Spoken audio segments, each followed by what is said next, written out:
Okay, good. We are live. Let's see. Yep, stab it. Stab it, Twitch. Stab it. Oh, God. Testing. Okay. Sights and sounds. Ah, good. I love that. I've done this for years, and I still am like, what am I doing? It's fine. It's fine. Ah. Ah, buh. Alright, so I'll give the intro while I'm dealing with my smeary glasses. I don't understand how I never see how bad these dang glasses are until I go live on the internet. Like, how? Every time. I just. Now is the part of the stream when I clean my glasses. Hello everyone, my name is Allie, I'm from Ok2BeFat, because it is okay to be fat. Welcome to your Yakuza Like a Dragon stream. We stream all of the Yakuza Like a Dragon games. This is Like a Dragon Ishin. Shitsuits, you're here, hello! Nice to see you! Ah... I'm tired. I was doing pretty good until the last thingy that I had to work on at work was like it was a fractal of problems. And I kept being like, and now it's done. Oh no. Oh no, it's not done.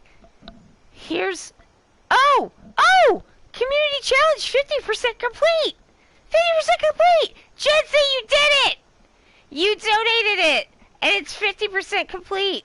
What do I do for work? Let's keep it generic and say that I do office things.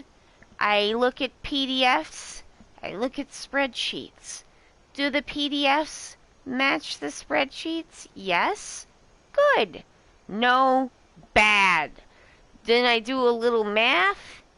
And then I say, yes, this is okay, or no, this is bad. So I look at a lot of like legal documents. I sometimes write things that go to court. I do looking at, somebody has to look at all the PDFs for those things, and I'm one of those people.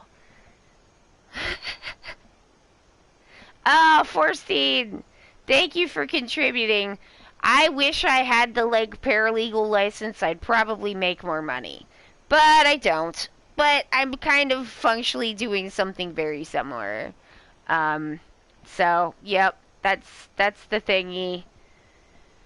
It's pretty it's boring, it's a little boring to do. That's why I watch so much YouTube. It's not so boring that I can listen to full audiobooks. Unfortunately, I've tried that and it doesn't work for me. But it is boring enough that I kind of need to have something going on. Like I like podcasts. I like with a book there's just not like a good place to stop. Sometimes the chapters are way too long, and then when I get back into it and I don't know what's going on anymore. Hey, it's Nighty Mighty! I was just one credit away from a certificate and just never took that last class because I got a job that wasn't paralegal related. That is relatable. Nighty Mighty, hello. Exciting. You get to judge papers to go into the office dungeon. I do. And I say, you are okay. And you are wrong. This is not right. Let's fix it. And then I was doing pretty okay with it. And then today I found one that was wrong in multiple ways that I was not expecting. And I kept looking at different parts of it. And I was like, oh no, here's more wrong things. Why have you done this?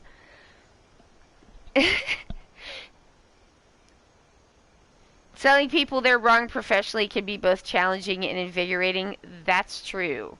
It is true. I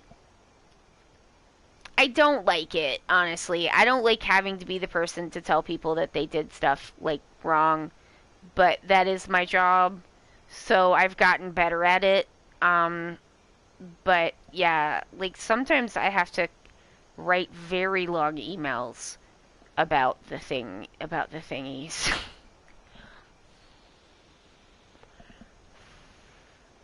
But, like, there's not even stapling or printing anymore. It's all done, all the PDFs are online, so it's done that way now. Which is better. Like, I think it's less paper cuts, that's for sure. Hate a paper cut. Hate! I know everyone hates a paper cut, okay? I'm aware of that. But I just feel like I hate them the most. Let's just do a bandit mission since we're here. Oh, I'm a rambling Ronin. Okay. Battle. Alright. I could get more guys to feed to my tiger. That's pretty good. Dispatch them to the bandit cave. What do I gotta do now? Combat training? Sure. A gif of a stapler, indeed.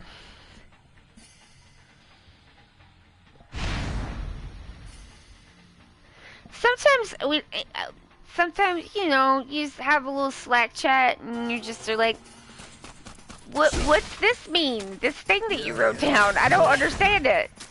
And then that sometimes is easier.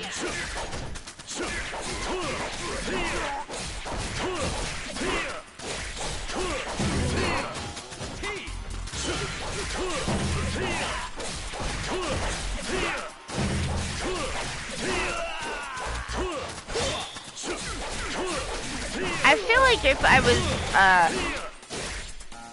was neurotypical, I would have probably been promoted at least into that, like, first, like, layer of supervisors that are usually almost all women and, I guess, feminine people. They like making the front line, like, every big company I've worked for, they like making the big front line, the frontline people, the ones who have to tell you that, like, no, you can't have your PTO on that day. They're like, that, like, line of supervisors, that's gonna be all girls. And then, levels above that, that's where we put the boys. Not that there's none, but not this company, but like a company that I worked for before, like literally put out this press release, like congratulating themselves on how many like lady managers, like ladies, they like, we got all the ladies in management, and look at how many, it's almost equal, and it's like, they're all at that first rung, baby. How many of them are not at the first rung? How many of them have you stuck at the rung where they're the ones that have to give the bad news that you decided to make happen?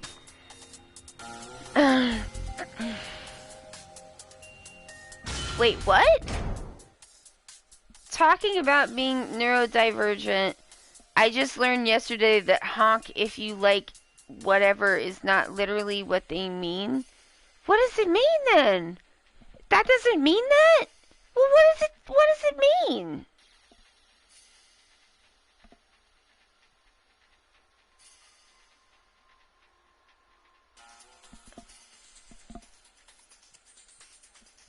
It's so the person behind the car honks at them, and it means so you like pizza, honk, honk, ha ha.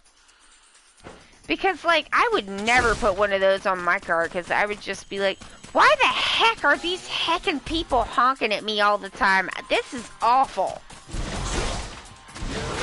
Oh!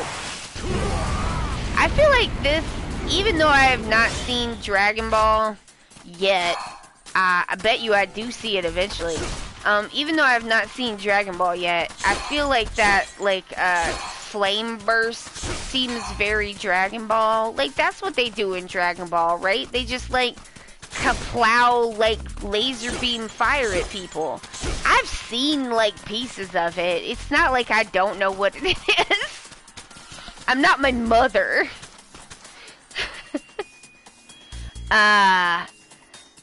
Oh, I'm gonna... First scene, I'm gonna go ahead and pin the, yeah, there we go. I don't need to reply to Nightbot. This game has a photosensitivity and epilepsy warning, so just please, keep that in mind. Where am I going? Please don't honk at me, I'm doing my best. Okay. I'm trying, game. Oh, is that? Oh, really? Alright. Yeah, just go in, kitty, it's fine.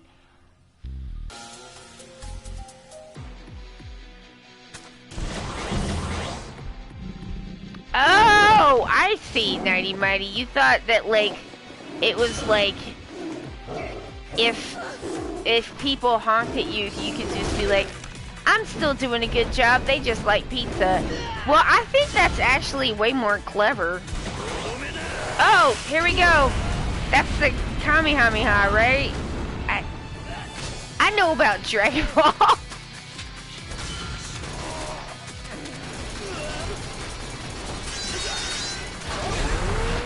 Oh!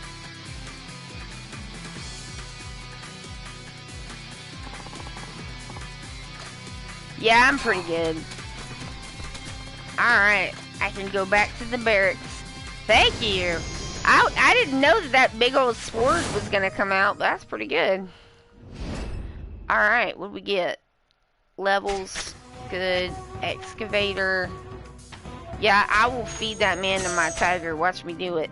Not right now. I gotta get, like, an amount of guys, and then they all go to the tiger at the same time. Thank you.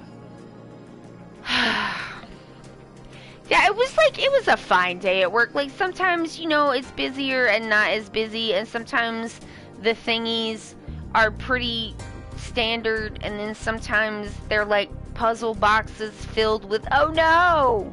And like, I just ended up with one of those a little bit later in the day than I was expecting, and I was like, ah.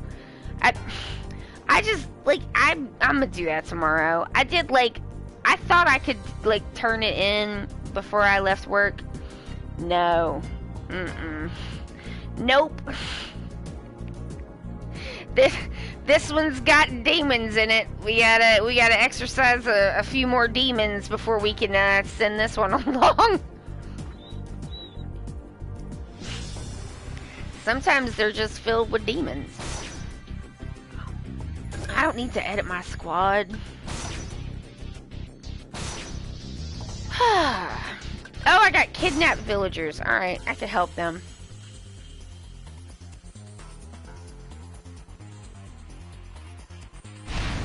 Now, we are definitely not gonna do the,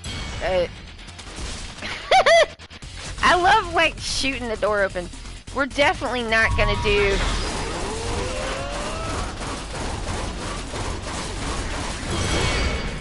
the level of caving that I did when I was attempting. Well, I mean, attempting. I 100%ed this game. I didn't get the platinum because by the time there's like there's one thing left that we didn't do, and it was these like special fights, and just didn't either one of us want to do it, so we didn't.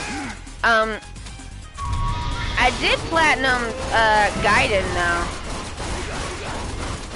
but the platinum in that game is like not a normal Yakuza platinum, because it does not require you to have to like hate life to finish it. I just like people who plat Yakuza games. I'm like, Godspeed, man. I don't have the attention span for this. I just didn't want the game to finish, so I decided to try to get like the stuff that I needed to get the 100% completion, but I would not do that again, because towards the end of it, I was like real annoyed with some of the. This was before I got most of them before they patched it, and like it was bad, and I just am simply not gonna do that again. I don't want to be annoyed while playing a Yakuza game. That's not like the vibe I want from my life.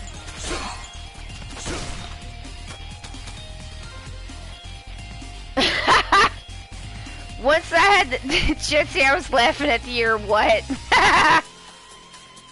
Once I had to fix the most broken Word document I had ever seen, just trying to change the fonts and tables, and it was a nightmare, and every 5 minutes I was like, how did this girl manage to do this?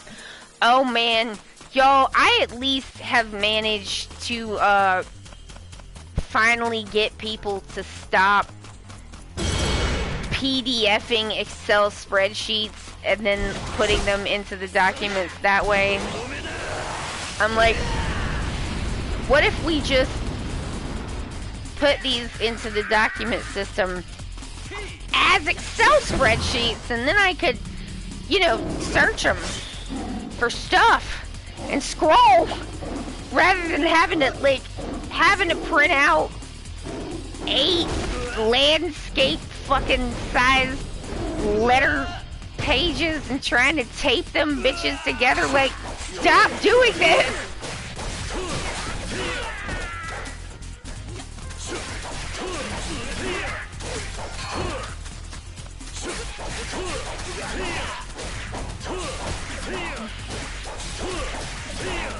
We, like, now if the customers send it to us where they have obviously PDF'd the spreadsheet, at that point there's not a lot we can do. But one of my coworkers has figured out a couple of tricks for turning those back into Excel spreadsheets, which, like, thank fucking God. This is ridiculous. Why would you do that? Come on, this is so much more usable as an Excel spreadsheet than it was before you made it into a really weird PDF.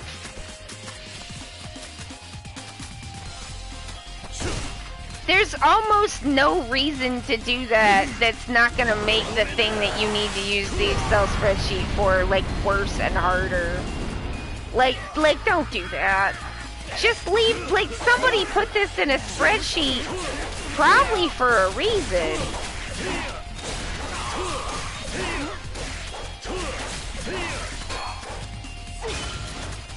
Maybe I should, like, level this one up some too. Hey, stop stabbing me, butt! Oh, you also! That's why I'm not using this one.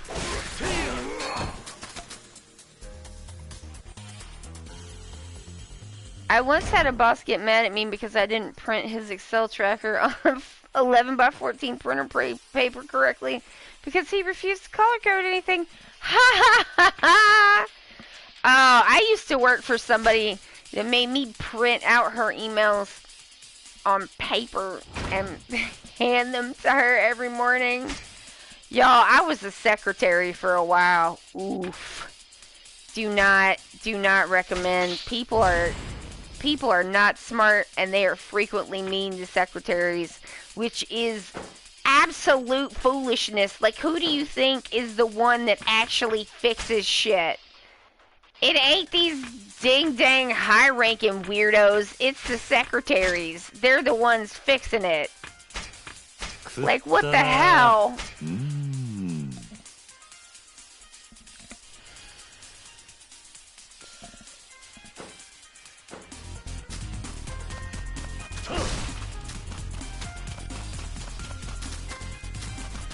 We've got a boss now. That was when I was quite young, and it was some silly boomer foolishness.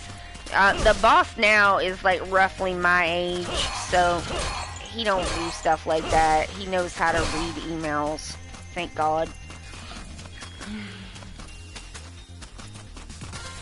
Better place. I mean, they're the ones who know how to do things. I mean, like, Lord, if you have, like, an office job, and you get some kind of, like, I've gotten, sometimes you just get an email from the CEO where you're just like, buddy, are you lonely? Like, what you doing?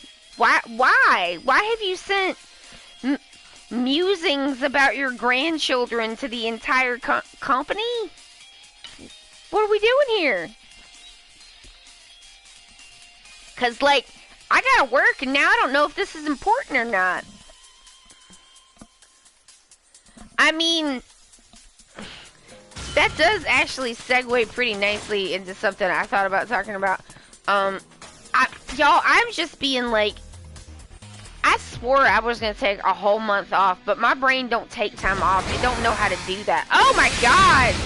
Oh! Look at that!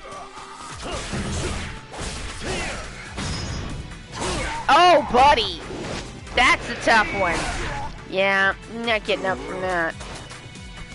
Oh, are you one of them guys? I'll just shoot him.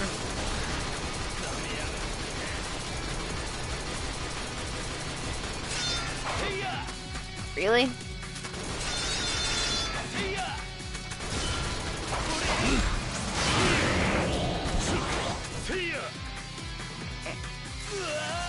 Oh, it took him a minute to realize he had been lightning. You should not be able to just, like, dodge back and, like, shoot someone 17 times, but you can. Haha! I just think, like, first of all, we have too many companies. Do we need all these companies? No. Like, and some of these things could just be better done. Some of these things don't need to be done by private companies know-how. And some of these things, if it is gonna be set up like that, let the workers own it and, like, rotate out who's making the boss decisions. Cause, like, if you've ever worked in an office, and not like, oh, people who are like, I'm, you know, working for myself. Nuh-uh, not like that. Not like 3 people in an office. Not like working for, like, a doctor or something and you're not a doctor. Like, no. Like, some, like, corporation, you know what I mean? Anybody who's worked at in any kind of corpo environment for any length of time can tell you that they could probably do what the CEO does and probably better because they're actually doing work. And so they know what the work is like in reality. And so I think that, like, probably what we should just, like, the people that work there should just own the company and then just rotate out who gets to make the decisions on a rotation. That way you don't get any clicks. You know, and then, like vote on stuff.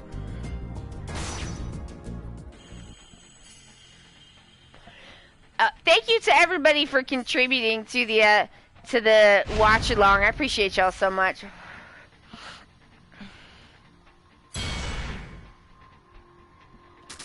I mean, it seems like to me a lot of companies at this point are like, alright, you know what? I hate these spear guys. I truly do.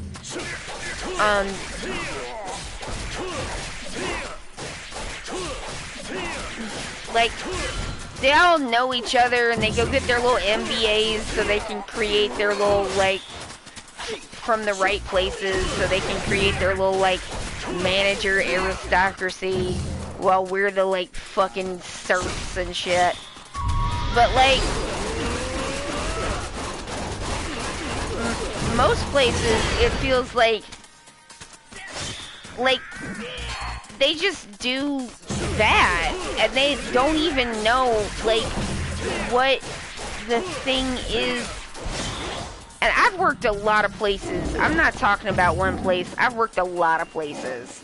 But a lot of times it just feels like the people who are ostensibly in charge, like, it's like you work at a chair factory and the people who are the boss of the chair factory, not only do they not know how to make chairs, but, like, they don't even understand what chairs are or why anyone would want one. That's kind of what it feels like.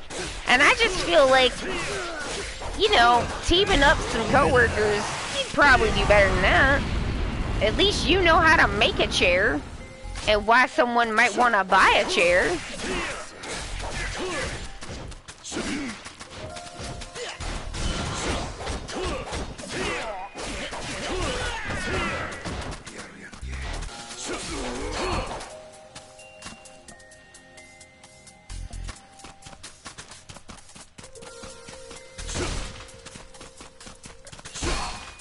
I think even my work, like, I've worked places where I'm like, my worst coworker could make better decisions than this. And I've had some wretched coworkers. But, like, even beyond that, like, I don't know. So, like, I do watch a lot of, like, leftist YouTube. I'm involved in a couple of groups of, like, people who do, like, leftist content.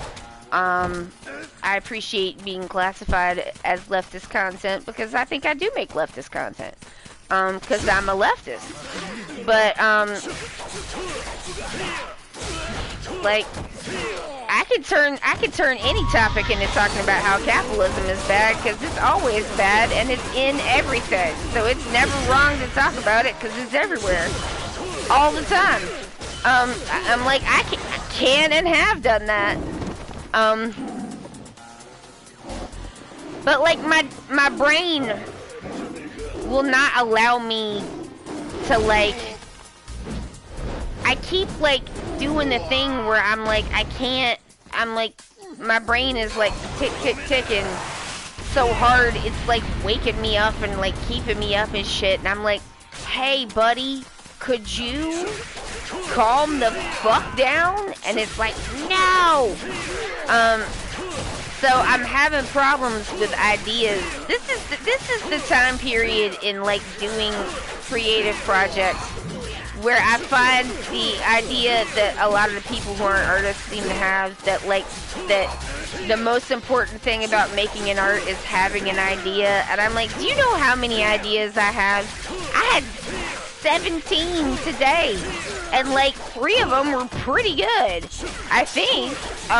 But like, I just don't know which of them I want to deal with, or like work on next. And I'm like, I feel like if I could just settle on like what I should make the next video about, while also not, I don't want to work on it yet. I want a break, but my dang brain won't give me a break, and it's so annoying. Like, could you stop?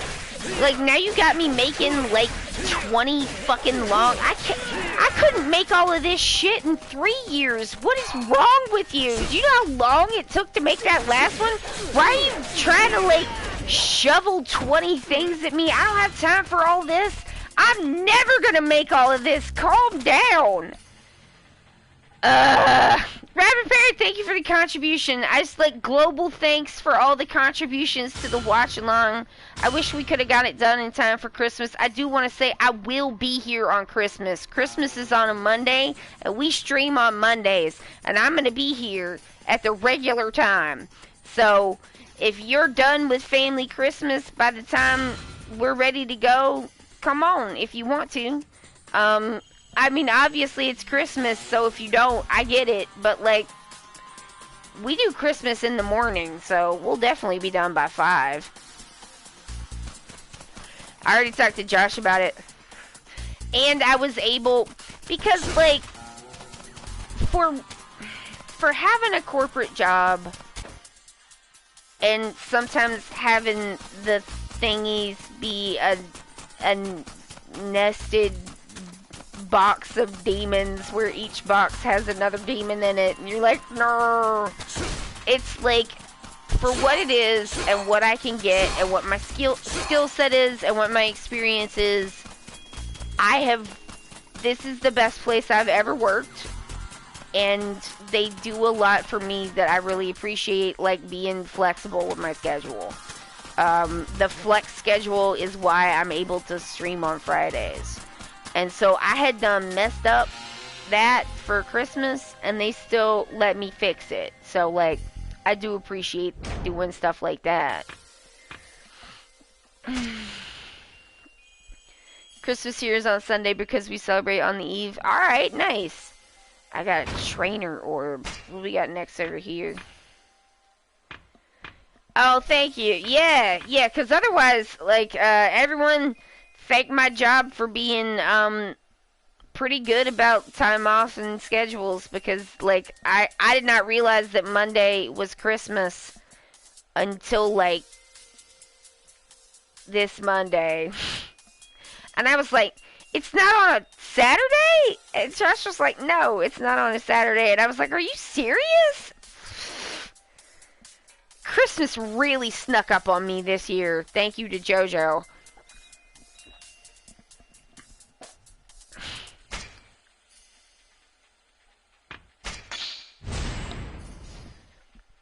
Yeah, thank you to my supervisor and her boss for being flexible in ways that I've worked at a lot of places where they not only were they not flexible in those ways, they were like pretty proud of themselves for being like big old buttholes about it.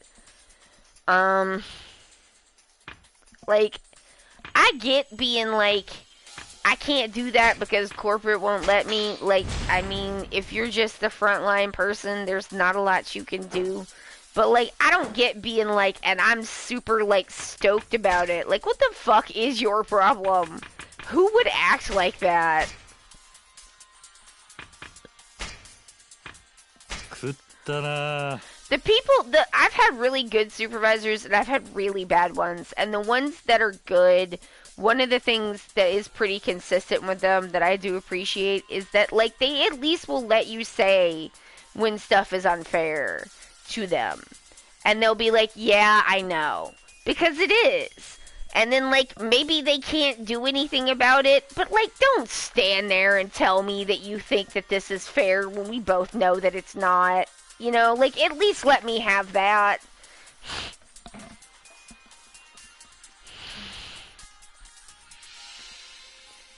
Yeah, it is really funny on how, like, some places and people pride themselves on being inflexible. Like, I don't, like, especially when it comes to, like, oh, these inflexible rules are the reason why I have to screw you over, ha ha ha. Like, you can at least not be a butthole about it. Like, if you can't do anything, then you can't do anything. I'm aware that you're not in charge, even if you don't seem to know that. But, like, come on! Like, you don't gotta be like that about it, you know? Ugh. Although, I don't know. When I was working at that mortgage place, we were, like, at the bank. There were times where we were working, like, mandatory 12-hour days. Mandatory, like, 10, 12-hour days for, like, months on end.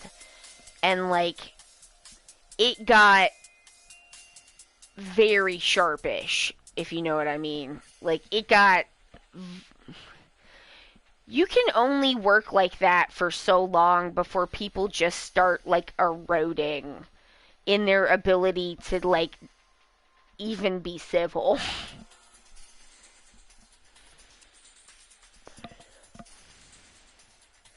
Like, wild things happened at that job. Absolutely wild things happened at that job. Things that, like, didn't even happen. Like, I'm just, like, I think back on it now and I'm like, I can't believe I worked at that place for 5 years. Because, like, it was such a mess. And, like, 12-hour days. All I could do when I got home was just, like, eat and go to bed. It was, ugh. It's like, there's a point in America where, like, you make overtime, right?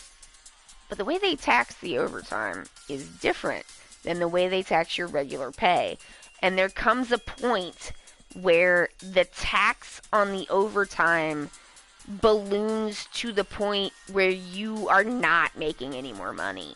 I worked so many hours for many months in a row that I ballooned my overtime to the point where I, like, literally was not seeing extra money anymore because it was being taxed.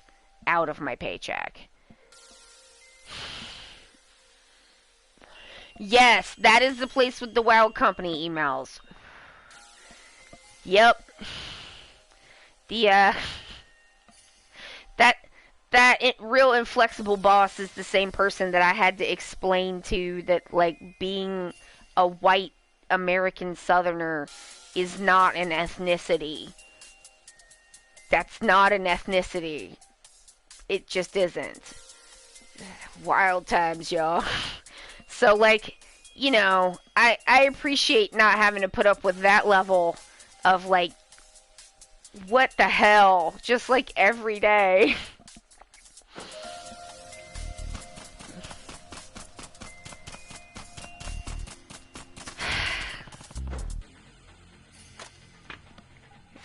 Like,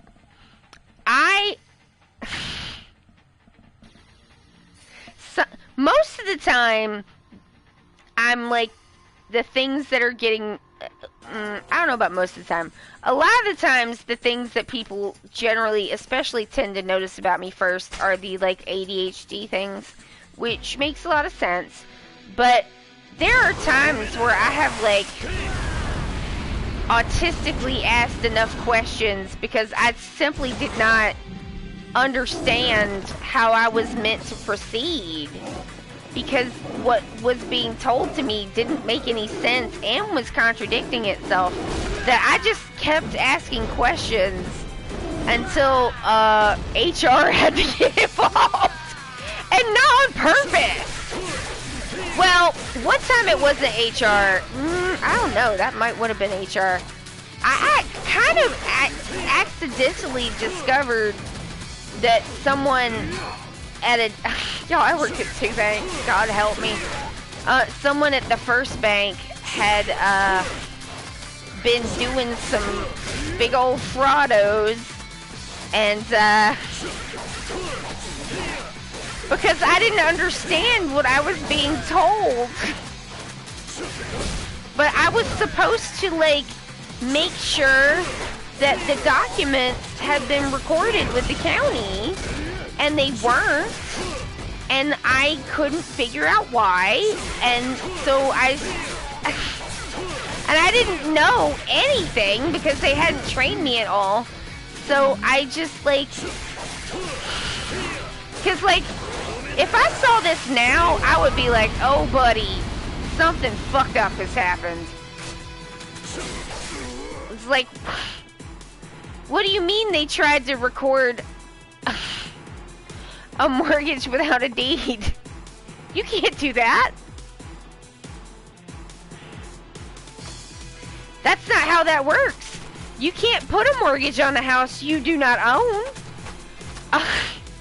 But I didn't know that at the time because I didn't know anything, and they didn't tell me anything. And so I just kept asking questions until they found out that someone had been doing a little sneaky fraud.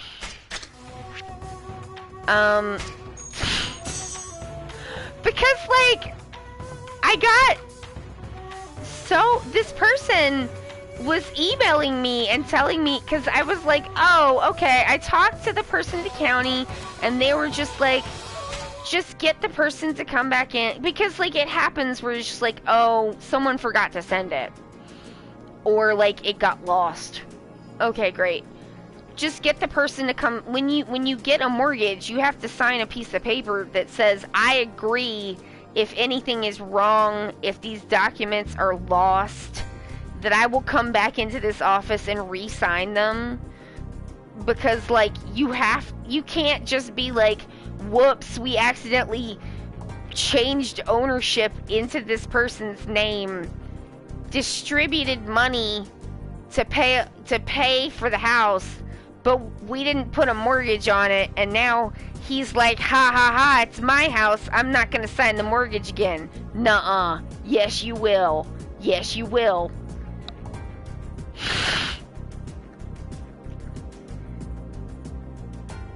It was the weird doubling down on the dish thing for me. Like, from the questions, they should have perceived that they weren't making any sense.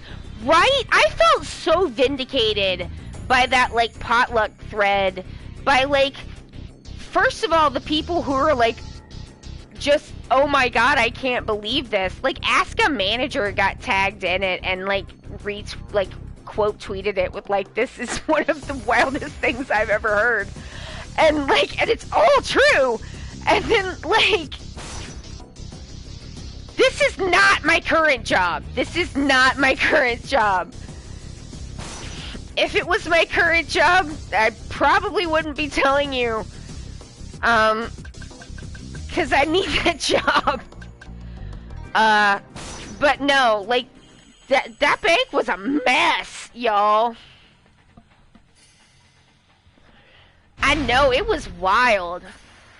If you go onto my Twitter and search potluck, you'll probably find it if you want to know. I don't want to retell it, but, yeah. So, like, I'm like, oh, okay, get the, I guess I am going to tell the story about the fraud, though. I was like, the lady at the county was so nice and helpful. She says that you just need to have the guy come back in and sign the papers. And then she'll be able to, you know, put them into the record. And I was like, okay. And so I just went to the person who made the loan go, the loan officer, I guess they're called, and I was like, here's what the lady said to do, and can you please do that, because this one's so old, and my boss keeps asking me why I haven't done anything on it, so, but I have done, and I'm like, I have done things on it. I started keeping a record in a spreadsheet of all the phone calls I made and all the people that I talked to, because my boss was up my ass being like, why haven't you done this, blah blah, you're not doing enough work. And so I was like, I am gonna be like, I called this person, and then I called this person, and then I did this, and I put down the dates that I did it on. And then the person yelled at me on the phone, and so I was like, huh, that's weird. And so I emailed them, and I was like, hey, so it seemed like something weird happened on the phone, but I just like wanted to repeat for you that what you need to do is have the person come in and just sign the thing, and then like they'll be able to put the documents on, and then I can confirm that they were recorded at the county, which is the only thing I'm trying to do, so my evil boss will leave me alone. And like, and so I would just show her, and she didn't read none of it. She was just like, ugh, well, just bleh, fine. And I was like, fine. And then at that point, I was just like, I'm gonna get this document. I'm getting this freaking document. And so, like, the person emails back and tells me that it's not my business, and like, kind of yells at me in the email, because, like, I'm just, like, some dipshit who doesn't even know what I'm talking about. And so, and, like, they were pretty rude at that bank to lower level people. So I get, like, a nasty gram back, and I'm like, oh. It's so funny now because I actually know what the things mean, but I did it then. I didn't know shit. And so I'm just like, I talked to the lady and I wrote down what she said. Here's what she said that you need to do. And so once you do that, then you can just send it to me in her office mail, and I'll put it, she gave me, like, she said she kept the other document for us, and she was going to put it aside, and she was so glad somebody had called because she didn't really know what to do with it. Because, like, that ain't normal, y'all. Normally somebody, like, she wasn't sure, and it had, you know, it had happened before, but it had been a long time, and blah, blah, blah. Very nice person to chat to. And so I just was like, here's what she said. And then I got this, like, really rude email back, and I was like, and they told me to leave it alone because it wasn't my job. And so I was like, oh, well, they don't understand, like, why I want this. And so I'm like, oh, I'll just write them another email. Like, I'll just reply and just be like, well, here's why I need it. And, like, we went back and forth with that for a while, with this person just kind of yelling at me and me being like, well, but I talked to someone at the county and they said that you have to do this. So I'm not sure, like, I'm not sure, like, why we can't, like, I don't understand. And so finally, I just got really annoyed because the person was being very rude. And so you might be able to see where this is going. I couldn't at the time. Yeah, it was my business. It was 100% absolutely my business to make sure that this got done because I needed to be able to give the recording number to my boss. And my boss was a, like, absolute nightmare, just awful person who was so verbally abusive. And I, like, needed to be able to prove that I was still trying to get this because it was old and I wasn't able to fix it. So anyway, I got mad and I was like, I don't know what to do at this point. I really feel like I've explained to this person through this, like, series of, oh God, it was like 10 emails. And I don't know, they don't seem to understand. So I'm going to print all of this out, and I'm going to take it to my boss, and I'm going to print out the spreadsheet where I said all the things that I did, and I'm taking it to my boss. I'm going to put it on her desk, and I'm going to put a sticky note on it that says, this is the oldest one.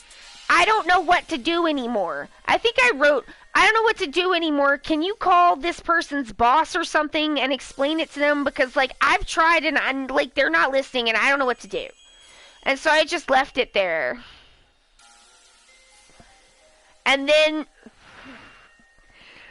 I didn't even talk to her. I just dumped it on her desk and was like, ugh. And, like, I think 3 days later or something, it didn't take her too long, but it took a couple of days for my boss to, like, look at the thing and read the, like, email chain. And then she came back to me and said, you don't have to work on that file anymore. And I was like, oh, thank God. And I was like, did you call his boss? And she was like, we're not going to talk about it. Don't, like, she was just like, do you have anything else on this? Like, did you write anything else down? And I was like, no, I just put it all in the spreadsheet so I could show you because, like, you know, you're really up my ass about it. And she was like, okay, so I got to take this to legal. They might need to talk to you. And, like, and then I think the police got involved. Because it was actual fraud.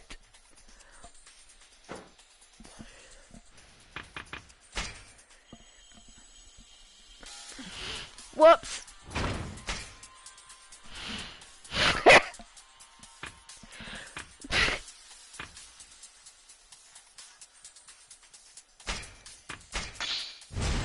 Because, like, one of my coworkers was like, why don't you just, like, write down that you, like, you know, tried to talk to the person, or that you, like, blah, blah, blah, and just, like, don't do it. And I was like, but I bet I can fix this.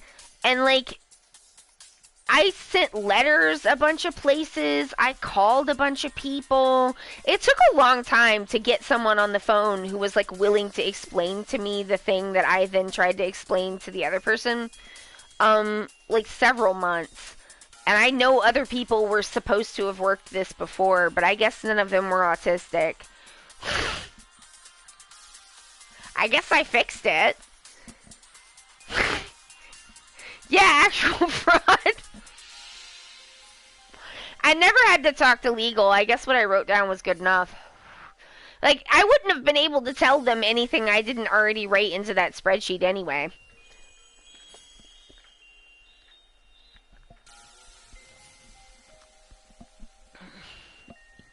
there was like, it's not even that special. There was a lot of mortgage fraud. That was during the like pre 2008 bubble. There was a lot of mortgage fraud coming in from all directions. Like after the crash at bank number 2, there was like I think California passed a law that like everyone who works at a bank has to like learn about how to spot mortgage fraud because it was that bad.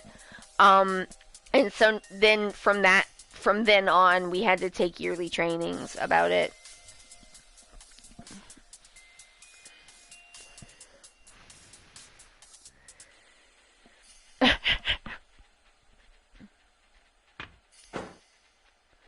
So I ended up learning a lot about mortgage fraud for the years after they made that change. It's fine. It's like not an uninteresting thing to know about. It doesn't like come up or anything. It's not like, I mean, when you work at a bank, you have to do all kinds of trainings. Like, there's trainings on, I mean, it's kind of interesting if you think about it in, like, a heist movie way or something. Like, it is boring because it's, like, corpo work training. But, like, sometimes I would try to, like, think up, like, how you could work this information into, like, a heist movie or something. And that makes it more interesting. Because, like, we also had to do, like, money laundering training, like, all kinds of stuff. Which is good. I mean, I think that's a good thing for people who work at a bank to be able to know how to spot. It's like you work at a bank, so you kind of need to do that.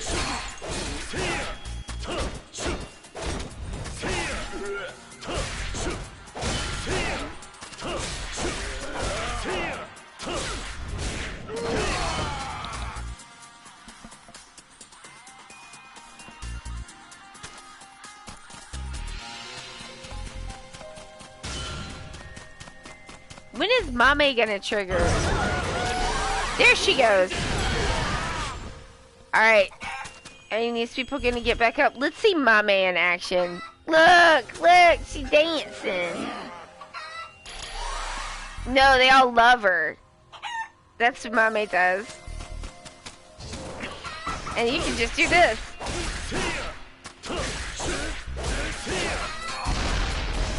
Yep. Thanks, Karaje. Hey, fuck off.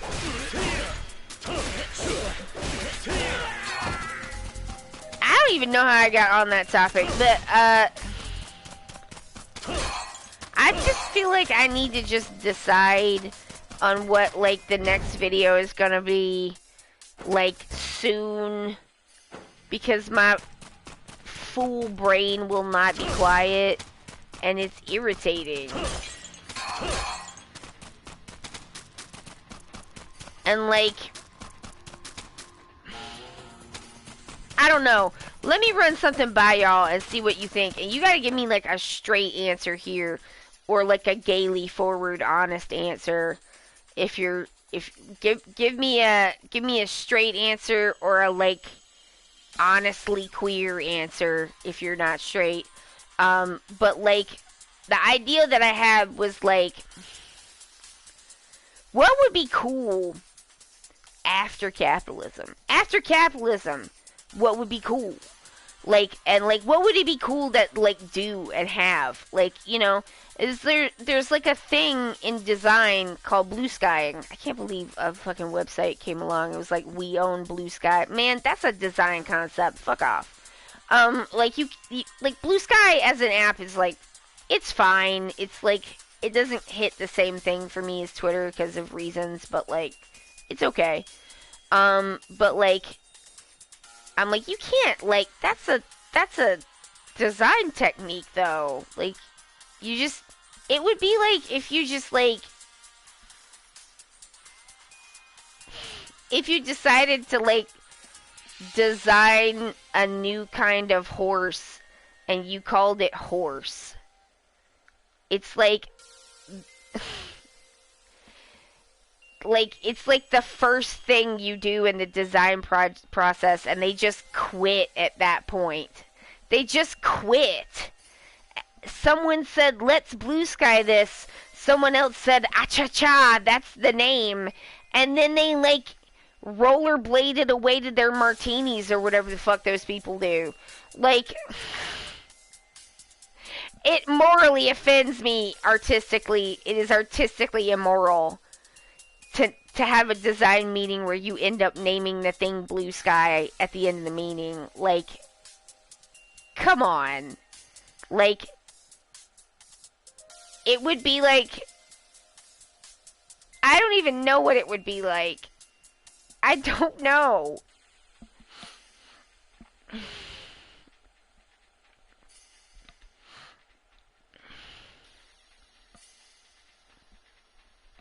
Companies naming and renaming to unblockable words like Threads and Meta and Blue Sky. Ugh. Is that why? Because I'm like, I think it's like, how do you trademark the word thread at this point? Like, it seems foolish, at least in that way. I mean, I thought that's why all them companies had to like, you know, no use policy. Ah, I fucked it up.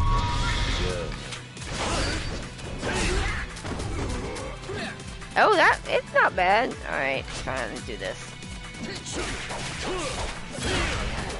So anyway, the idea is basically that we just like, I blue sky out some ideas for things and ways to do things after capitalism, like socialism, communism, like I don't know, but like I don't like this blows. We gotta do something better. From somebody who is not learned in the theory, you know what I mean? Like an amateur guide to like what would be cool after capitalism according to me.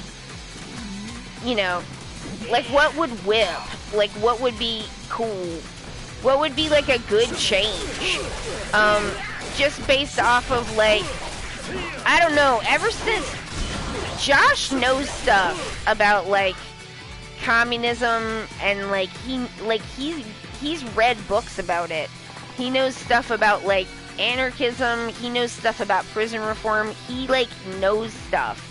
He would tell you he's not an expert, and like I have to defer to him on that, but I know he's read a lot of books on stuff like that, and like he has explained what dialectics is to me like 7 times, and I'm like, wow, every time he does it I'm like, wow, what a great explanation. Like that was so concise, and I'll definitely remember it this time, and I just fucking don't. Like, I turn my head away from him defining dialectics for me again, and I don't know what it is. 5 seconds afterwards, I can't hold on to it, you know? And ever since COVID, like, I haven't really been able to read, like, long books, so even if I could retain the information, I don't know that I could get through it at this point.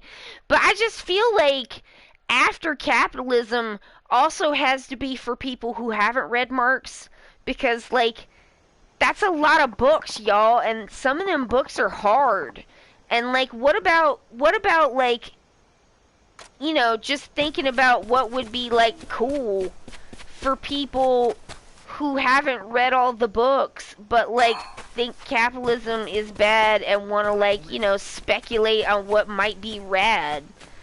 'Cause like ever since Josh kind of you know the phrase like red diaper baby, he like I don't know what that would be for girlfriends slash spouse, but yeah, I didn't know none of that. I had never thought of it. I just like you know, it just seemed inevitable. I mean, and I was raised in one of the most like grimly capitalist versions of like Protestant Christianity.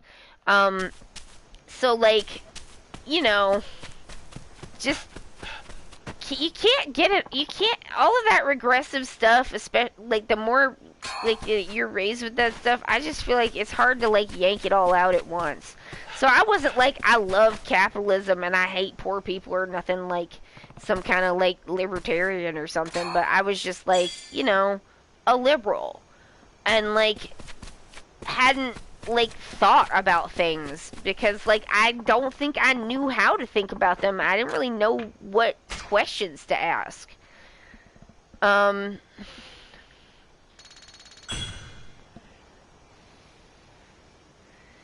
Next stage for social evolution and dominant system, or like video idea. Yeah, I mean, I got some thoughts, you know. Josh and I talk about stuff a lot. Like, we talk about, not always current day politics, but we have, like, political discussions, like, all throughout our, like, relationship, about, like, because, like, he had never heard of, like, fat activism before me. And so, like, we, you know, kind of radicalized each other in these ways and, like, you know, exposed each other to, like, things that the other one hadn't really heard about. And it was really cool. And, like, we still talk about stuff like that. Like, you know, what would be better? And, like, Josh kind of got me in the habit of thinking about, like, things that had happened to me in my life in, like, a systematic way, right? And got me, like, down the path to thinking about, like, because it's, like, a lot of the things that I want to change are for, like, really personal reasons, and I think, like, other people could have good ideas about things that I hadn't thought about, you know. But, like, one of the things, because of the way my father is, that I have thought about quite a lot is, like, reforming, like, how children don't have any rights, and how, like, family structures work legally, and how you can't divorce your blood family, and, like, just thinking about, like, you know, what if there was because we're blue skying. You don't bring up potential problems in blue skying. You just talk about, like, what would be the best version, like, what would be ideal, right? Like, you know, you let yourself be a little bit of a dreamer, right? So, like, what would be an ideal dream for, like, to make sure some shit like what happened to me with my family doesn't have to happen to other people, like, in a more systematic way? Like, what if there was, like, what if children had legal rights? What if they could, like, raise their hand and say, I can't live with these people anymore? And then there was, like, a good place to go, and you could decide that, and people would trust you. And then, like, if you needed counseling, or maybe your family needs counseling, and, like, then that's all free. But, like, you know, and make it nice. Make it like summer camp. Make it, like, fun. You know, like, have it be nice and fun, and, like, and maybe situated next to, like, a really cool community, like, recreation center. So there's, like, stuff to do, and there's other kids around because they want to play the arcade games too. And so, like, nobody has to feel weird. And, like, you know, and it would be so nice that, like, parents would even want to, like, drop their kids off there so they could, like, have a nice weekend by themselves. And it would be so nice that the kids would be like, yeah, you know, like, what about that? Wouldn't that be cool? Like, stuff like that, you know what I mean? Because I hear a lot of people doing, like, theory, and, like, theory's great. I love a theory. I love theory. I love listening to people talk about theory. Like, please don't ever stop. Because, like, how else am I going to know anything about that stuff? Because, like, I can't read it. And at least if I, like watch a video about theory, and then I forget what it means, I can go back later and watch the video again. I think it's very helpful to do that kind of educational content. But, like, what about, like, having, like, dreams about, like, what would be the best version of, like, jobs, you know? I've thought about stuff like that. Josh and I have had a lot of conversations about stuff like that, but I'm also just like, I'm just some person, and I don't know anything, like, and, like, probably other people have thought up stuff like that way better, you know? But it just, like, it kind of focused in and got really clear for me in, like, kind of thinking through the way that people talk about food deserts and how they use it as like there's never a solution to food deserts that isn't like hooked into the obesity epidemic. Like the problem isn't that people can't get fresh produce and that everything's ungodly expensive. The problem is that some of the people who can't get fresh produce are look a way that people think is wrong. That's the real problem. Like, is that the real problem? Because I think it might not be.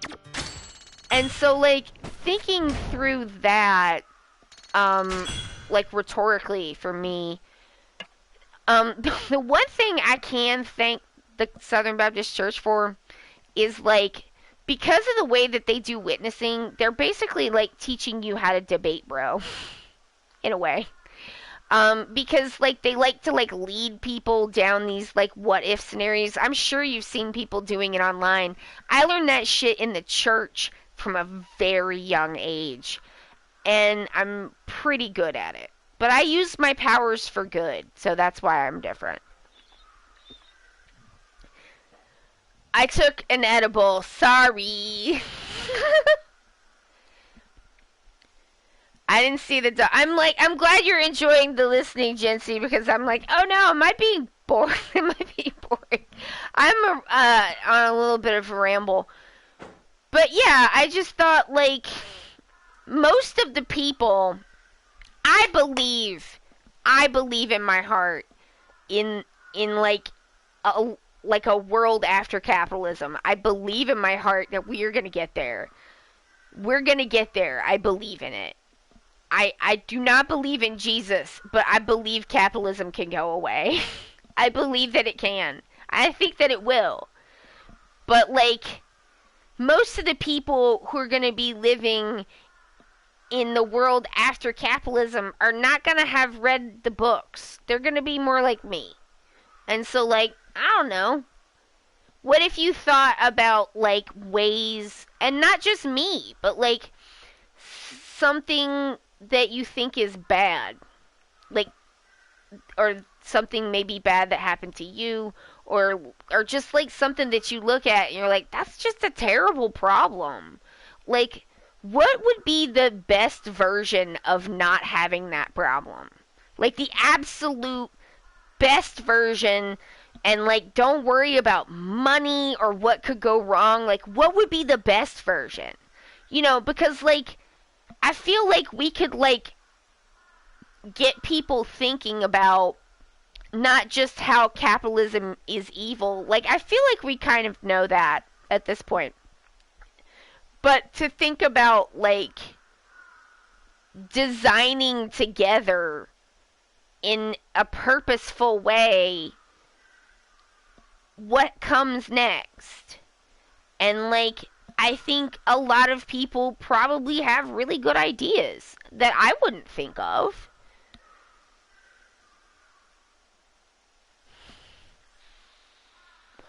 Anyway, so that's like my idea for maybe doing a video on. I don't know. Is that... I was just like... It's just not like... I don't know all the books. And like, probably people have said things like... so much better, and also, like, I certainly couldn't copy anyone because I've not read their books, but, like, it might not be that interesting or, like, new or anything, but, like, I don't know, I've been thinking about this for a long time, because, like, for all that people act like they care about food deserts, if we really cared about food deserts, there's a really easy answer, and the answer is have the state open a grocery store. And then there's a grocery store. And then the people who live in that neighborhood, they can work at the grocery store that's in their neighborhood. You know? Sometimes it's not that complicated.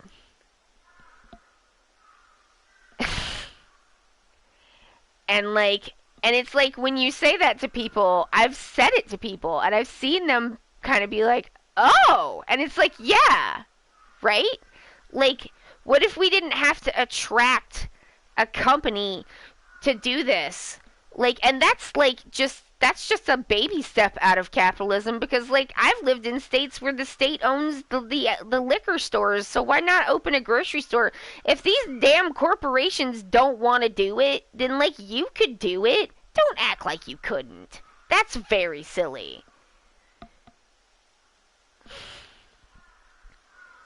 Ah, it's jelly fruits! I'm blessed, but I'm here. Nice! It's burn down capitalism time. I mean, I was just trying to test out to see if, like, my maybe redundant and not very informed ideas about, like, what would be cool after capitalism might make a good video. But I'm not sure.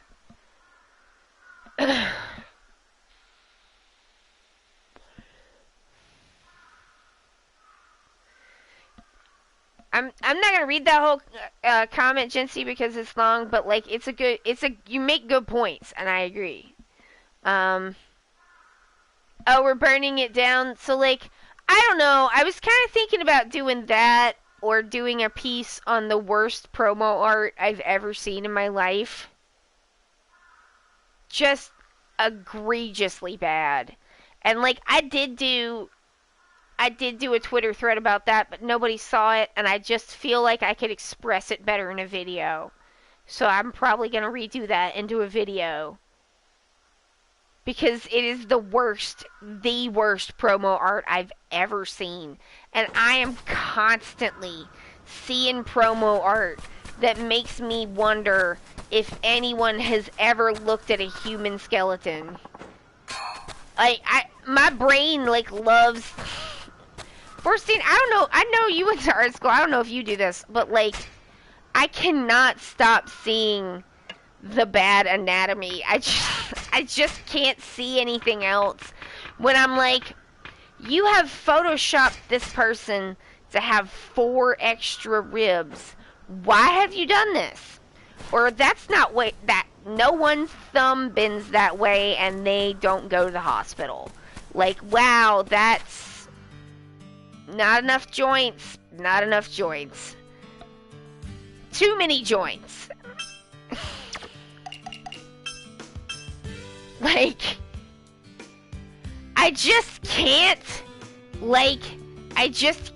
stop seeing the ways that people don't know how to use Photoshop. Y'all, there was a poster of the Nicolas Cage. You can probably bring it up on your phone.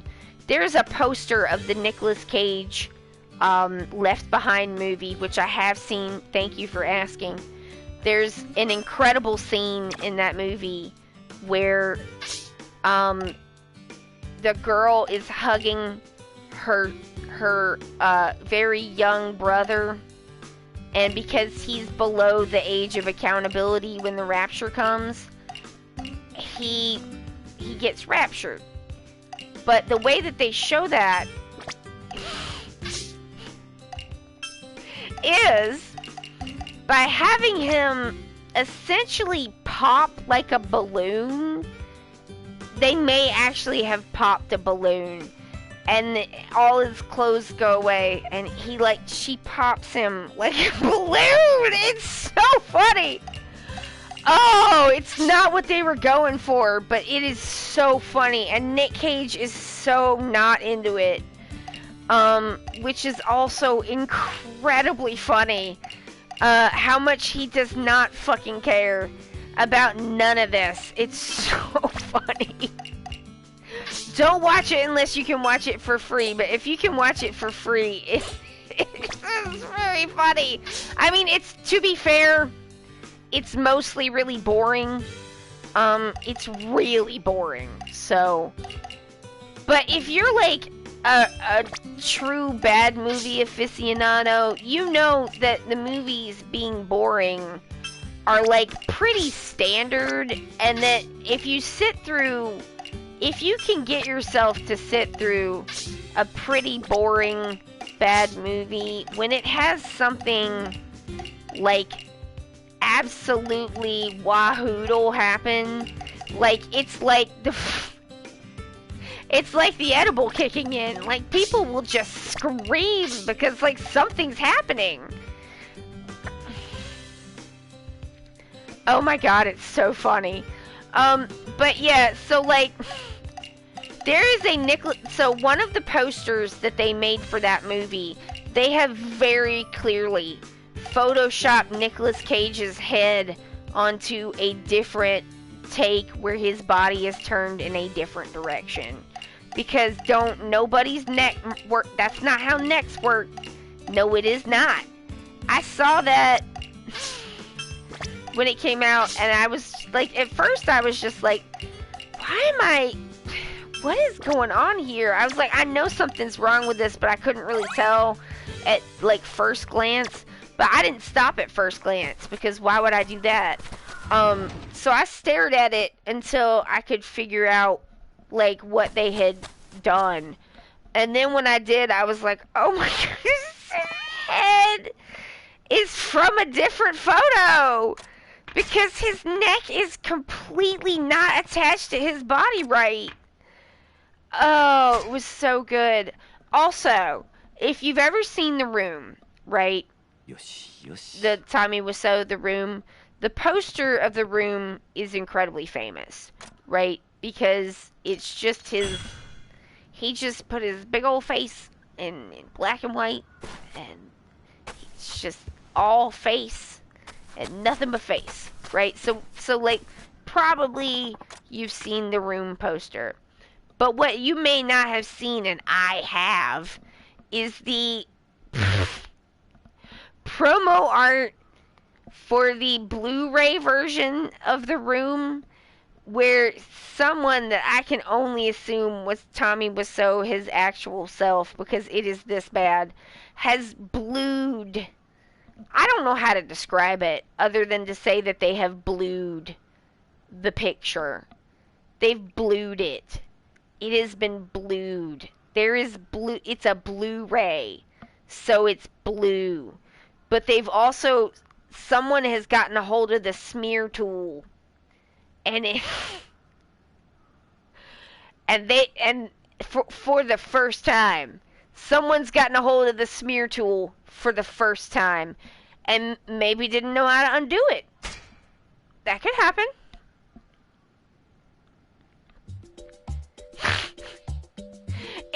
The poster makes it look like he's drowning. Yeah. I mean, it looks like I don't know how to describe it. I can't. I cannot describe it. I can only say seeing is believing, because I don't even know. I'm not doing it justice by telling you about it. Like, I feel like if I say that it looks like he's a wax sculpture and his skin is melting off, that is going to be construed as me making fun of what he looks like. I mean, compared to his original photo, which is just a real photo, someone has used the smear tool, unless I'm remembering this wrong, because I haven't looked at this in a long time, but it made an impression. It is some of the worst Photoshop I've ever seen. It is glorious. It is glorious. Nobody with an art degree did this. Nobody did. This is somebody's like first day in Photoshop. And then they just put it on the Blu-ray. Like, do you know how rare that is? That is glorious. But he's not squinting as much on the original one. He used the smear tool too much. It's not good, but it's not, okay. Technically, not only is it not good, it is some of the worst shit I've ever seen come out of Photoshop. But like, artistically, I think it might be really good. I think it might be even more congruent with the movie that it's the outside poster for. You know?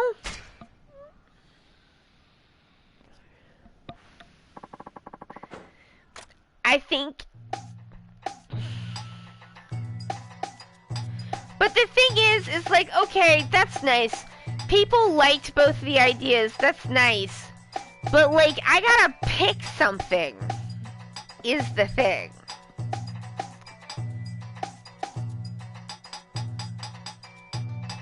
And I'm not sure what to pick. I'm leaning towards, like, what would be cool after capitalism? Mostly because, like, I wouldn't really have to, I wouldn't have to, like, I would need to write stuff out, but I wouldn't have to, like, screen cap anything. That's why I dumped that Paeta one. That one's not gonna happen now. Because, like, people know about the freaking Paeta, and, like, the amount of screen capping I would have to do to make this one ding-dang, like, very silly joke go, oh, that's not worth it. I'm not doing that.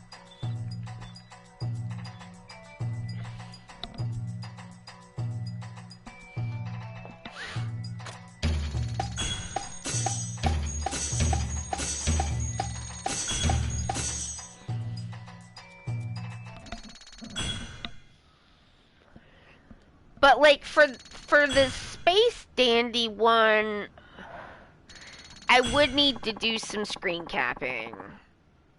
And I think the, like,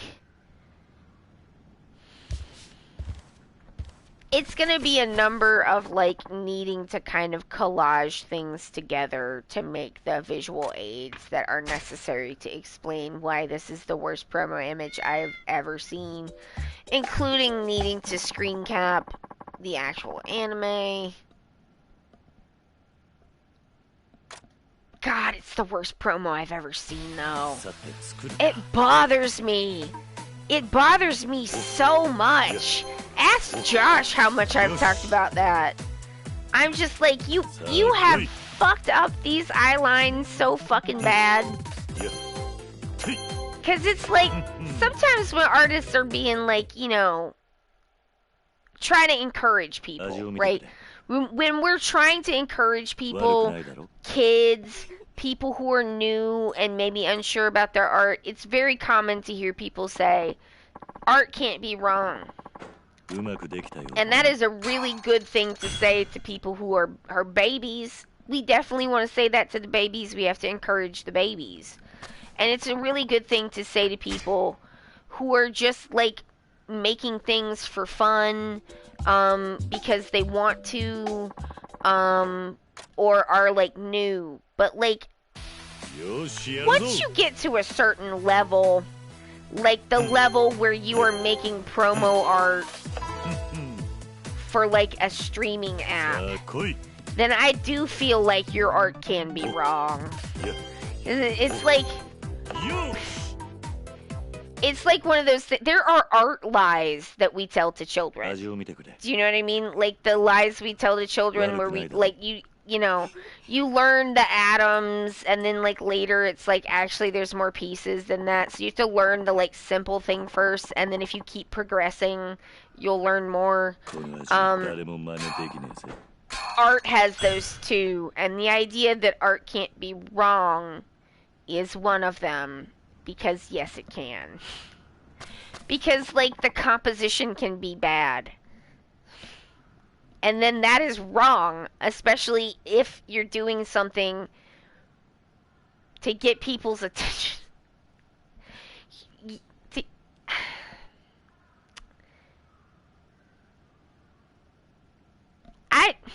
I do feel a little bad, because I was kind of like, I'm not going to, like, talk about stuff that I don't like, but, like, I do like talking about composition. And I think that this anime is really good. And, like, I hope that whoever made this went on to make better stuff. But I feel like it's probably hurt people wanting to view it. It's so bad. I'm like, does this stop people from wanting to watch this show? Like, that is bad. And this show's really good. And so, like, I guess I don't feel that bad about it.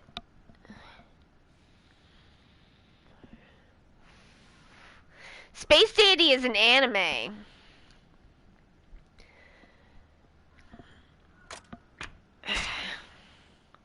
What should I do, y'all? I don't know which one to do. What should I do? Y'all decide. I don't want to decide. I'm gonna make Josh decide if y'all don't decide. Don't say you don't want to decide. Just pick one. You don't have to. I'm just kidding. I'm not kidding about making Josh decide. I can't decide. Somebody has to help me. You don't actually if you don't want to. I mean, it's kind of a joke. If people felt a lot stronger about one as opposed to another, then that probably would sway me. Because, like, I think the Space Dandy one is going to be a little more fun to work on, just because it's about Space Dandy. His name is Dandy, but you can call him Space Dandy, baby. And he says boobies all the time, and that is funny. It just is. But it would be like the technical work of it would be more.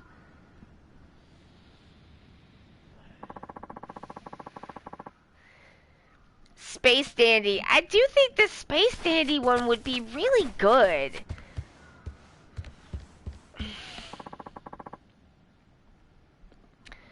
I do think both ideas sound interesting, but I personally would enjoy hearing your art crit.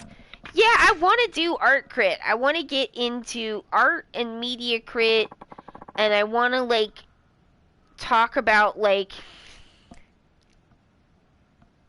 Y'all, I'm pulling examples of, like, art concepts I want to talk about as I see them.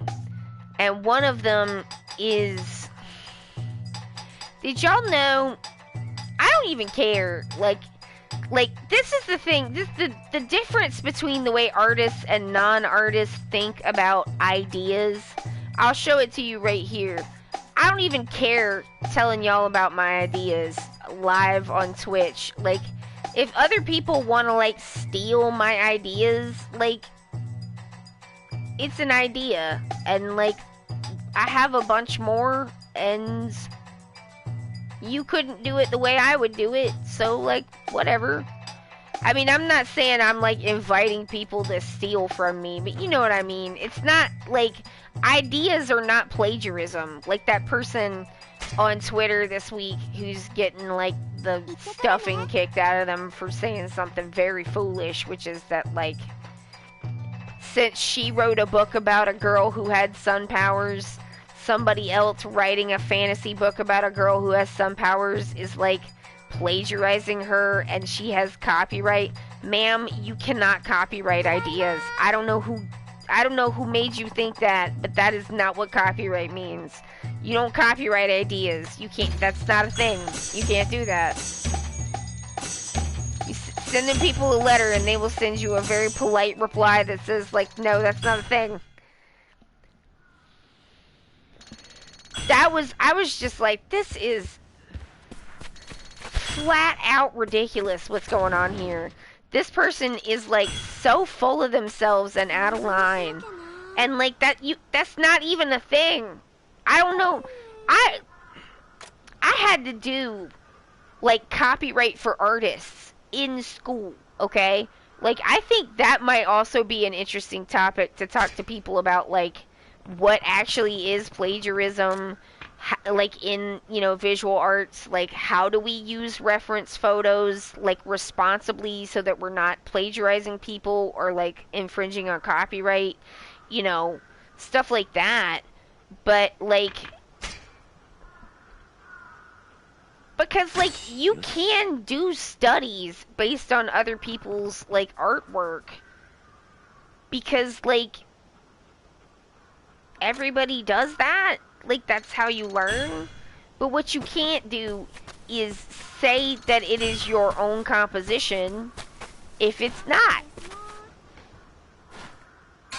Like, and you can't just copy something straight out of, like, a calendar because you bought the calendar.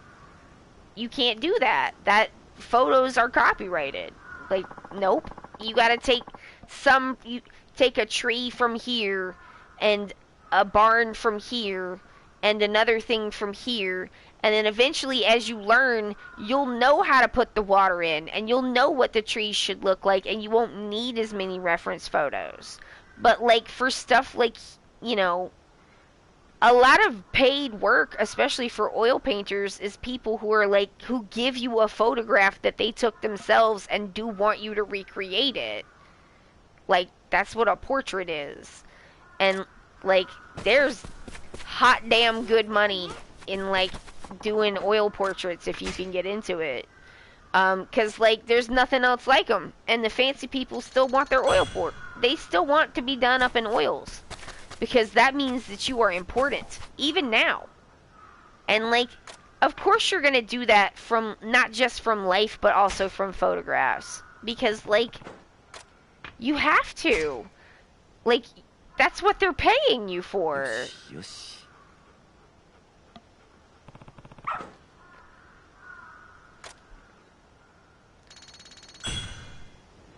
Oh, appropriation in art too, which has its place. Yeah, I mean,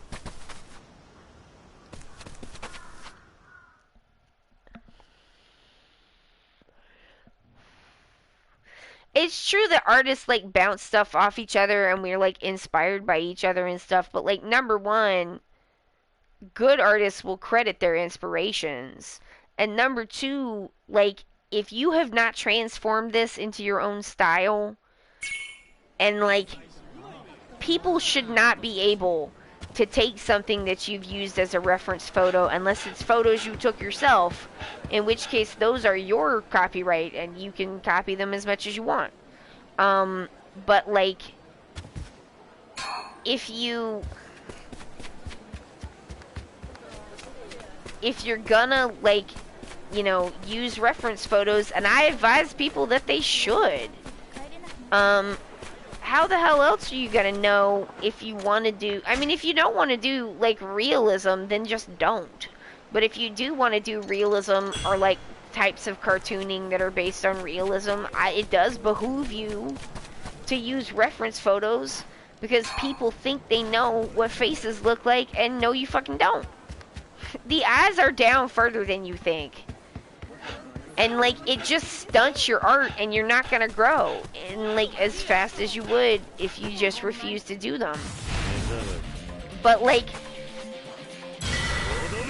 you should not be able to look at something and then look at the reference photo and be like, yep, that's a one-to-one match. Like, that, you can't do it that way. Unless it's just a study, and you say that it is, and, like, don't try to sell it for money. That's different.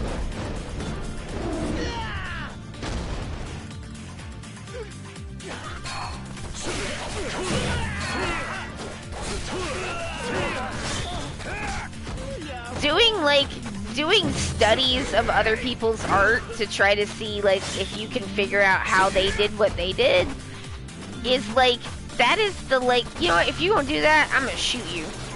That's the, like, writing fanfic for, like, visual artists. It's, like, the thing that you do when you're learning. And, like, copying, like, an artist that you like and then, like, reworking the characters. Fanfic. Like, it's just fanfic, you know? And, like, oh, fan art, so great. I love to see people's fan art. Like, a lot of professional artists will also draw fan art because they like to draw. And they like to draw things that they like.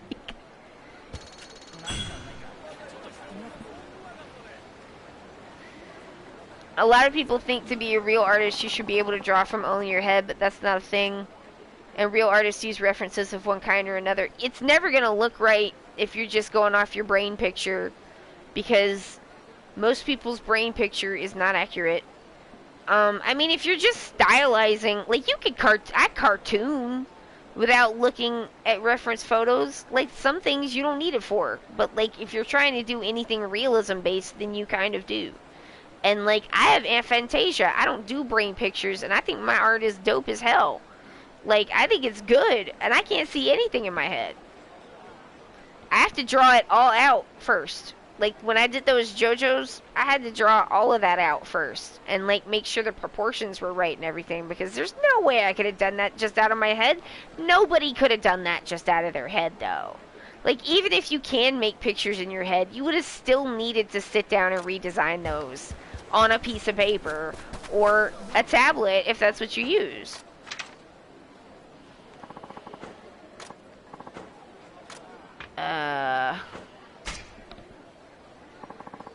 Dan has that too.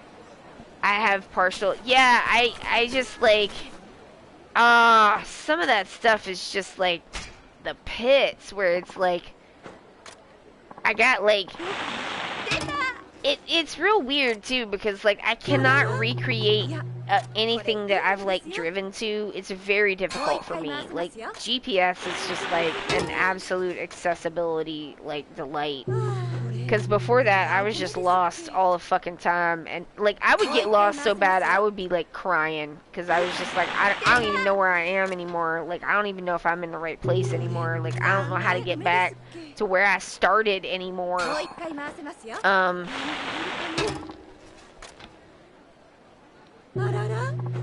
And, like, but never on foot. On foot, I can always find my way back. But, like, in a car... Forget it. Forget it. It just doesn't work.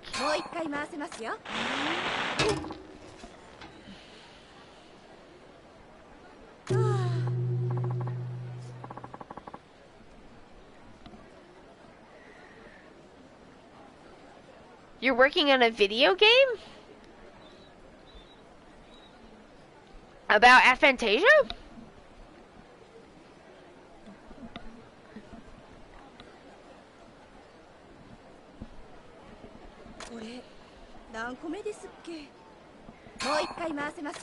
Now what I can do, and this is way less useful I think than being able to see pictures in your head, is I can recall sounds pretty perfectly. I have like pretty perfect recall. I can hear songs perfectly in my head. Like all of the parts, all of the lyrics, everything. I can always tell like people's voices apart. Like if it's like, oh, it's a secret that this person did this thing. If I know their voice from something else, it's not a secret to me. Like I always know. But like that's just like a fucking party trick. That's not it's not helpful. Cause like I'm not a musician, which is the one place where I think it would be helpful. But like no, it's just unhelpful in every way. What's going on over here? Oh no, it's just a video game. Nice. That's cool though, Nighty Mighty. Cease operations at once. To think a yokel such as yourself could ever appreciate the fine art of song, close down this affront before you regret it. This man in green, I do not appreciate him. I do not. Sir, I do not appreciate you. I mean, I like snapping loops together. So I made a few songs that way. And like, what I would like to do in 2024 is I would like to make some more snap together loops that give me the like, yeah. Cause like I made a couple of songs that when I got done with them, they make my brain go, yeah. I just want to make an amount of those, and then I'm gonna put them on Spotify so that I can listen to them whenever I want without getting weird SoundCloud weirdness. That's my goal.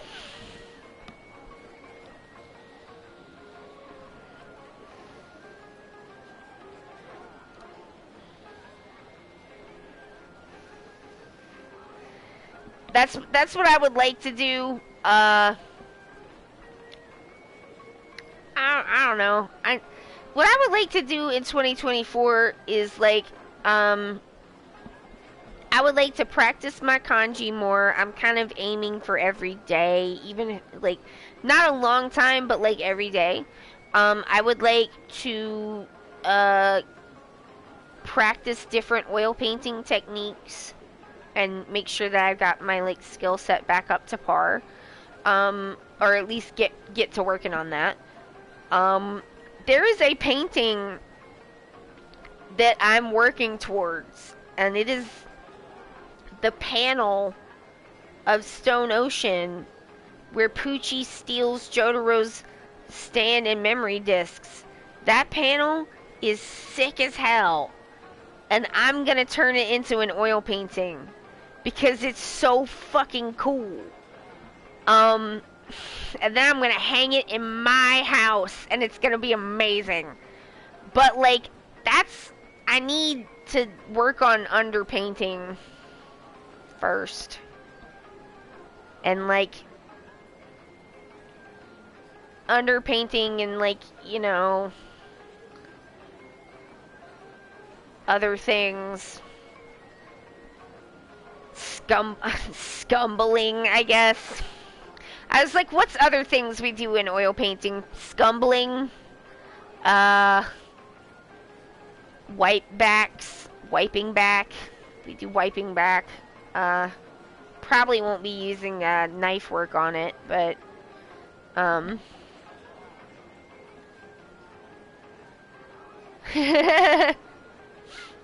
oil painting takes so long to dry. My ADHD has such a hard time with that. I always smudge all the stuff I try because I'm impatient, even with acrylics. Do you work on several things at a time, or how do you do it? Do you wait between layers? No, I don't wait between layers. Like, the thing is like, especially when you're doing certain kinds of, see, now you got me going, and like, here we go. When you're doing underpainting, which is the, like, it's a really classical way to work, and it produces these like really beautiful rich tones.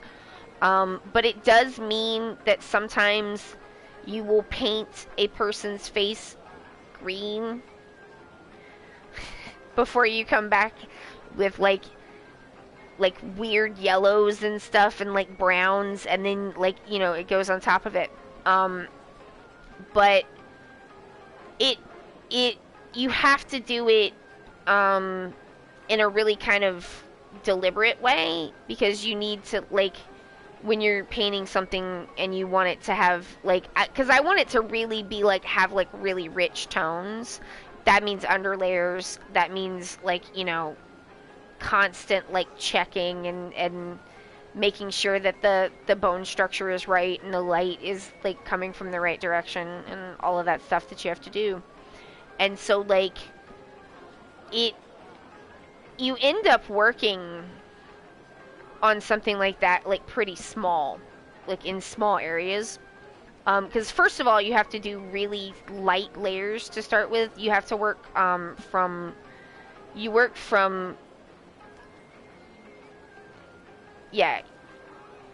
go from fat, or from lean to fat. And so you start with thin layers, like, and then you build up thicker layers kind of as you go. And so you can put on more paint later, but you can't put like light paints on top of it. Like, there's some kind of limited glazings that you can do, but not for like super deep under layers. Or it's fat over lean. Fat over lean. God, I think that's right. If you do it wrong, the whole painting will crack. So it ends up getting like all like many layers, and like everything has to be kind of like almost buffed and smooth as you go to get like those, to get this like richness. But like, you never, one of the things about like really accomplished oil painters is you don't see sharp edges on anything hard, like almost ever. Everything kind of, that's why they have this kind of glow to them, because everything kind of like, it ends up kind of, even places where you think there's a hard edge, it's not as hard of an edge as you think, because you're always working the shadows and the lights in and kind of moving through it that way. And so it's like, it is very time consuming to do all of this like layering and you know, putting stuff together. So people do it different ways. I usually start in the center and work outwards from the center.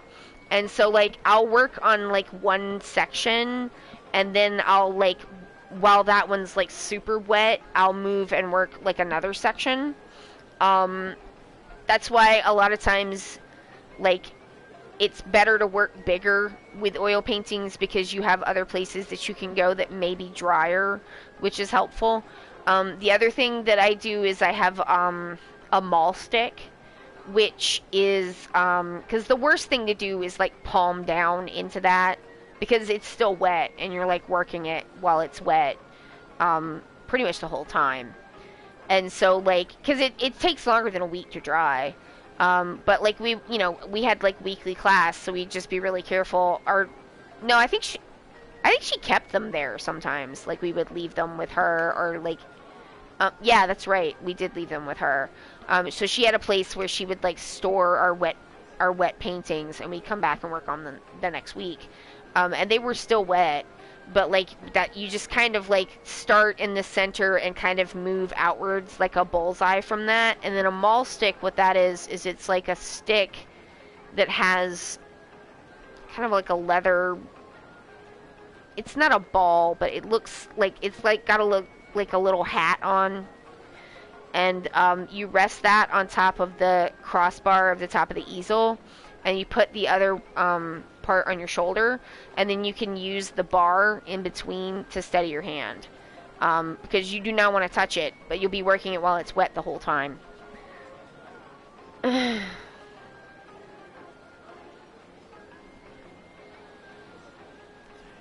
Longer than a week. Oil paintings tend to take about 6 months. You have to, and it'll be dry to where you can, like, you don't have to be careful about moving it around after a few months, depending on how many layers you did. If you did a lot of layers, it could be longer. But generally, it's not recommended to varnish an oil painting until it's been at least 6 to 8 months, and so that way you know it's like definitely dried all the way out, unless you use like a Van Gogh amount of paint, in which case, like, I don't know how long that would take to dry hard. Like, I genuinely don't know. 'Cause it's very thick. And I was trained in more of a traditional way. There's a split in like Western art at the point where the Impressionists happen, and there's like a kind of, well, it was a split in France. So there was kind of like a French classical kind of school, and then there's like the Impressionism school, and they in oil painting, and like they do things differently, and like you can thank the invention of paint tubes for that. But yeah, because it let them do plein air painting. But I learned in more of a classical style, which is kind of neat because it's like hundreds and hundreds of years old at this point, and it's like this tradition. It's very traditional in its way, because like some of the materials have changed, but the techniques are still what they are, you know. I would actually very much enjoy a video about my favorite art. Oh! What would be my favorite piece of art? Do I have a favorite piece of art? That's tough. I'd have to think about that one. Oh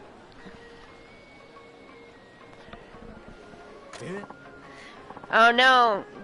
Not happening, man. We got permission to run this business, and people have a right to sing.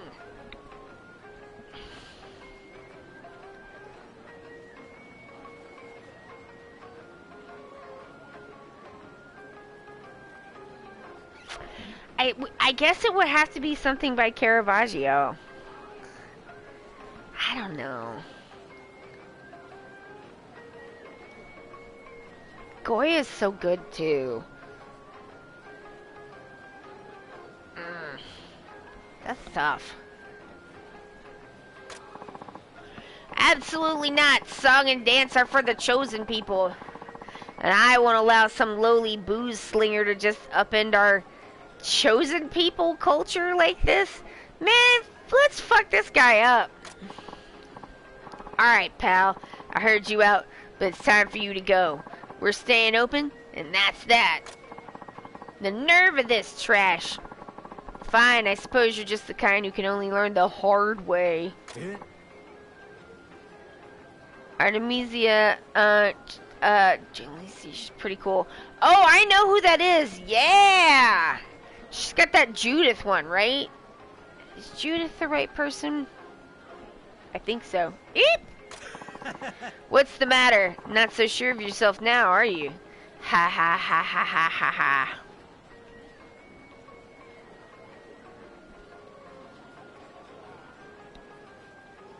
I'm still puzzling over the idea of, like, what is my favorite piece of visual art? I would love to talk at length about how horned up the Baroque period was, because, like, Jesus. Y'all, them people had made some horned up sculptures. Like, it is wild. Yes, yes.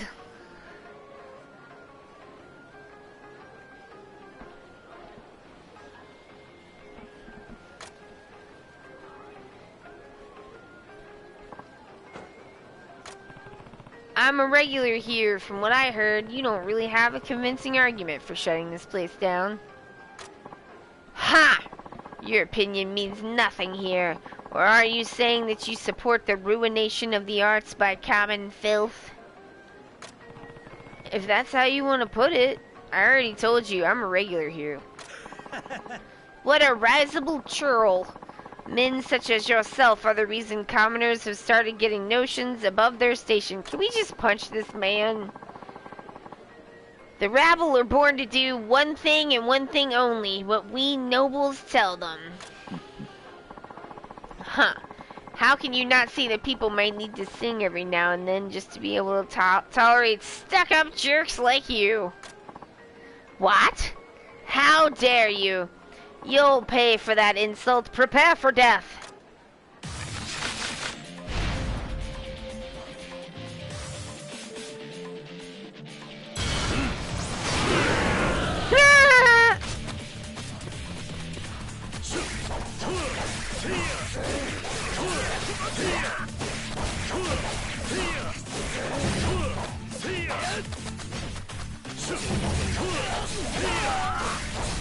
Oh man, Natty Mighty, you have served me with a puzzler.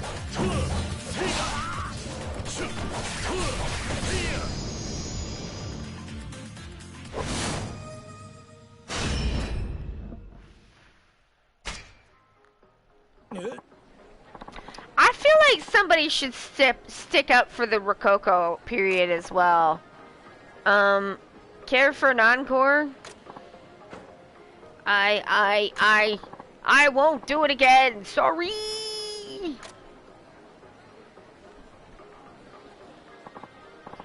I swear, people will play gatekeeper with anything these days. I'm just gonna hold this here in case anyone wants to get a screenshot to use as a reaction image.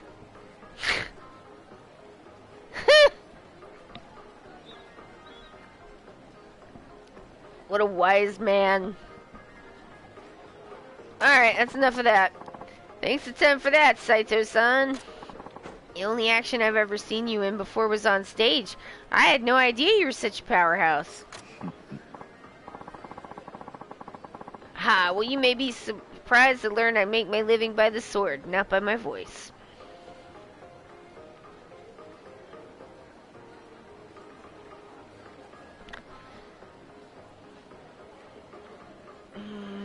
I'm like, who did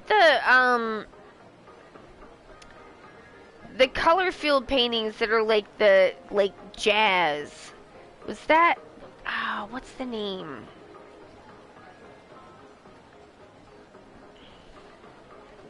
Thank you, Forrest, dude. De Kooning. I really like De Kooning. And your singing is definitely top notch too. Please come inside. Allow me to thank you right.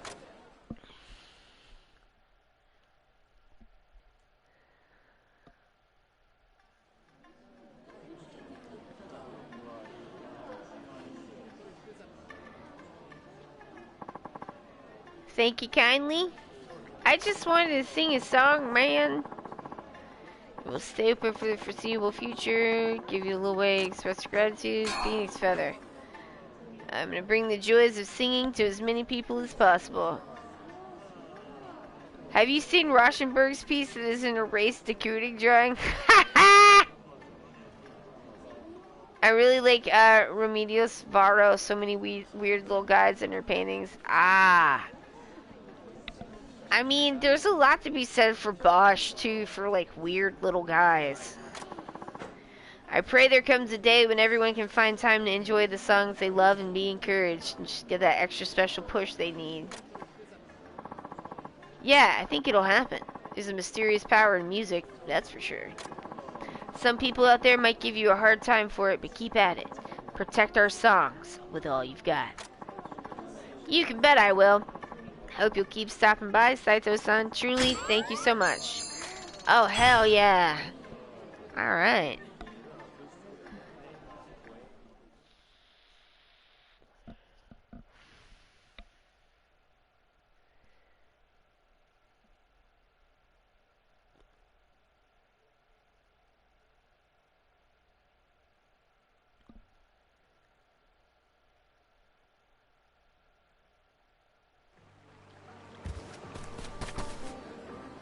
Examine the pot. Accept the metal sheets.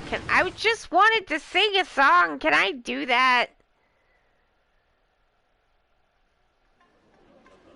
I just like look at a clip and just be like, man, this is how you know I'm an artist and I ain't no normal person. I look at a clip and I just think to myself, man, fuck Gold Leaf. What a pain in the ass.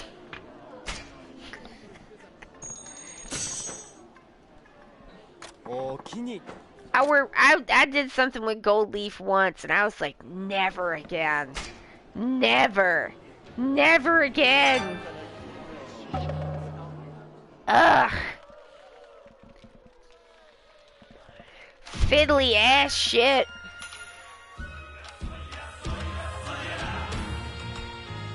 Just stick to itself, fly everywhere. Boo. Oh, here we go.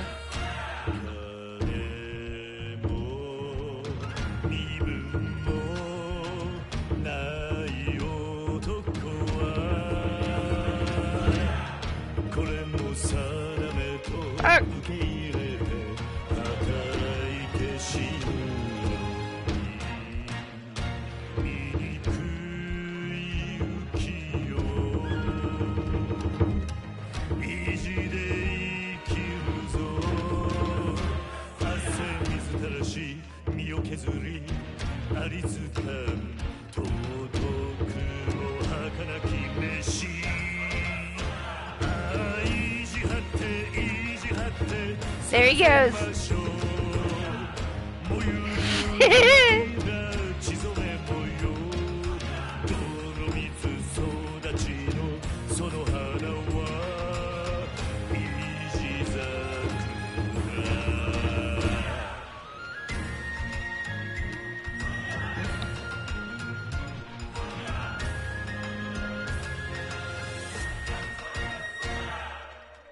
No microphone. Am I not on? Sorry? Can someone confirm sound? Oh, the karaoke. Okay, thank you. Sorry. It's just, it has happened. So y'all can hear me? That's good. Noble Daikons. They're very noble. Everything Kiryu, thank you for seeing. Everything Kiryu does is the best thing. That's what I think we should do after capitalism is just get the Kiryu version of everything, so like just the best version. Like, I think we all deserve the best. Alright. This one.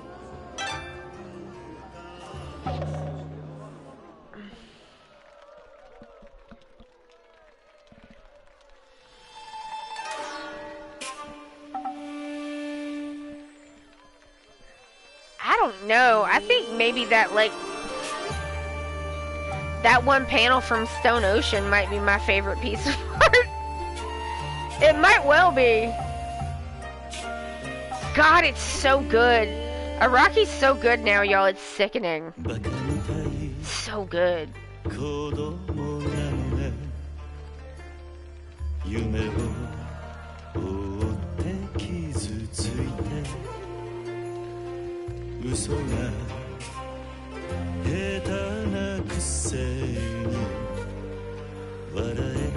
What an angelic man.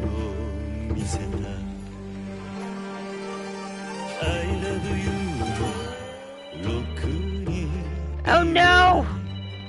Stop spamming me! Get spam calls, y'all!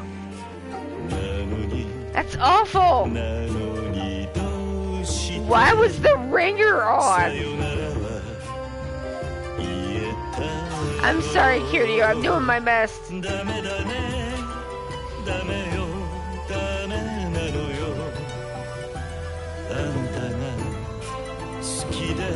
There he goes!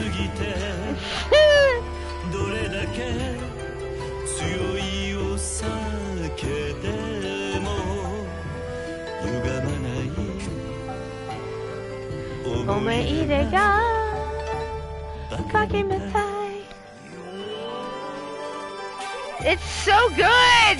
Oh, there he goes!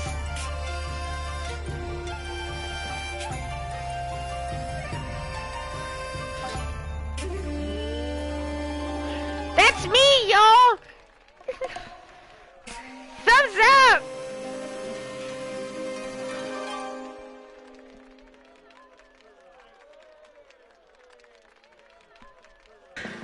It is very heartfelt. Oh my god, y'all.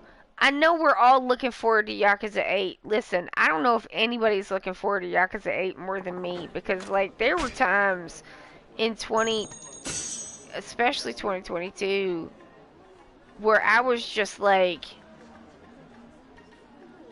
okay, so today was bad, but we are one day closer to Yakuza 8. And that's how I, like, motivate myself sometimes. I've been waiting for this game. I am excited, y'all. And I got something else to tell y'all, and I am so sorry, but, like, Josh and I are going to complete this game before we play this game. And if that means we're going to play Dead Souls first, that's what'll happen. But this is a pretty long game. And then we got Gaiden to play. But if we're creeping up on, like, cutting into me and Josh's time playing the game, that's for us. So, I love y'all. But I also like to preview the games so I can tell you when there's going to be stuff. But mostly, it's because that's for me and Josh. And I love y'all, but I don't love y'all as much as I love having something like that with Josh. So,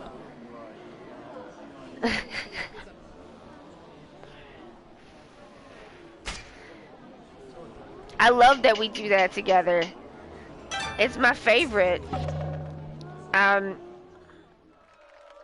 But like, you are gonna really enjoy Gaiden, I promise.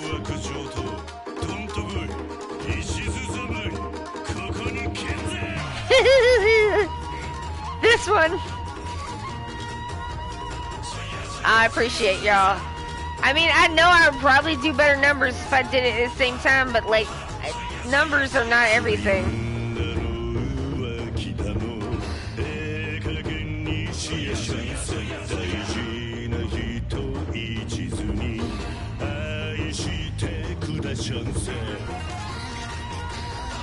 It's like, you know what is everything? Josh is everything.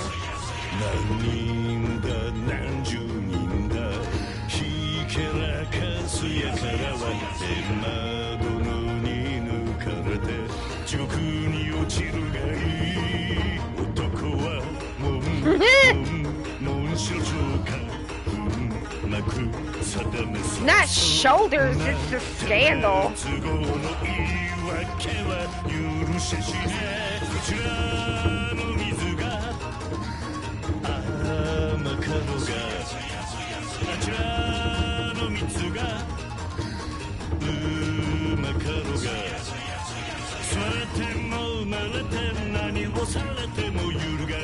Oh, I'm fucking it up.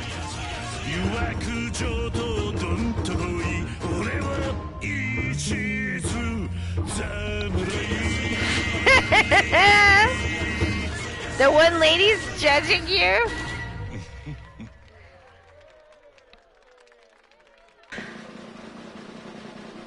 Bye, Nighty Mighty. It was nice to see you. Enjoy the rest of your night. It was a scandal. I'm about to go have dinner as well. So it was nice to see you. It's nice to see everybody. It's nice to see Jelly. No, not now. We got to see the pretty ladies, and that's always nice. Anytime they have y'all, the FMVs are here to stay, I do believe. Kiryu interacting with like video of human women is it's so uncanny. Oh, I love it so much. Like, cause at first I was like, I don't know about that, but then I was just like, it's so goofy though. Typing, y'all remember Yakuza 6 where he typed boobs into the like webcam chat with like 2 fingers? Oh, we've had some good times. That was very funny. Alright, y'all, that's gonna be it for tonight. I gotta get some dinner. I had a really nice time with y'all. Hopefully you had a good time too. Thank you to everybody who was in the chat. We had a really fun chat. It's always fun when y'all are in the chat, and I appreciate it. Y'all help to make it the fun thing that it is. Thank you to everybody who comes by and doesn't chat. I appreciate you. You help with the numbers. The numbers aren't the most important thing, but they are a thing, and I can see them, and I do appreciate you. It's nice to know that you're there. Thank you to everybody who watches the VODs later. That's such a huge compliment to me. You have no idea. I appreciate y'all. And thank you most of all to our stream superstars. Oh, this is it. If you want to put in points towards the watch along, this is your last chance, because once I shut the stream off, you can't. Oh yeah, stream superstars. My subscribers and our mods Haka Force team. Y'all don't have to do that, but you do it, and I appreciate you a lot. So thank you. Thank you, Jelly. Oh, Jency, we got a dancing dinosaur. I love that. We got a fat party. We have a big fat party. Hype. Alright, y'all. I love Hype Jotaro. That is like, I spent good money on Etsy. Oh, I love spending money on emotes on Etsy. It's so much fun. Alright, y'all. So that's it from me. My name is Allie. I'm from Ok2BeFat because it is okay to be fat. This has been Like a Dragon Ishin. It's not Yakuza no more, y'all. It's not Yakuza no more. We can't be saying that. Except when we go back around to Yakuza 0, and then it will be. Whatever.